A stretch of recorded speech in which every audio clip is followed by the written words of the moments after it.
فاهم.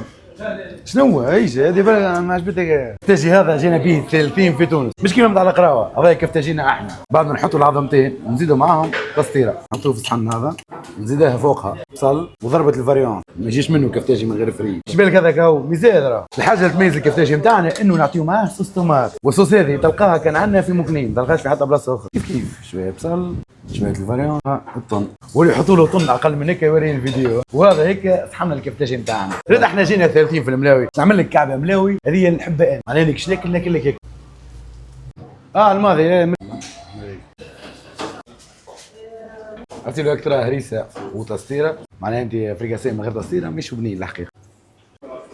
حسيلو ابارامون كان في مكنين راه نحطوا فريت في الفريكاسيه وما نحطوش فيها بطاطا مسموطه مصتها، وهكا علاش احنا عندنا احسن فريكاسيه عاملين على بعضها. تو اسمعني هذه ما شاركناش بها في المسابقه، اصلا تلقاها كان عندنا احنا بلاكوز الام ملاوي والبوتاكوز من الاول ديما تصفيره وهريسه، وعندك المايونيز في ميزون هنا نيو نيو نيو نيو نيو نيو نيو نيو تبيع فريت شويه بصل هذيك العظيمه زيت العظمه زيد الشطر في الماء زيدها وحيد ذا هذيك صوص بزاوج راه هذيك سبيسياليتي تاعنا صوص بزاوج.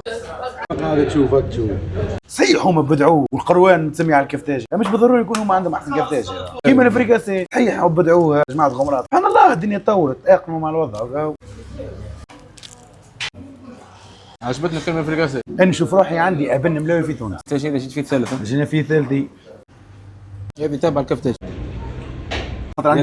ترشي عاملين تيتر تاع صوص احسن صوص في تونس 2025 يتغشوا يقول لك لا يا ليبيا صوص متسمي على ليبيا ما تجيش.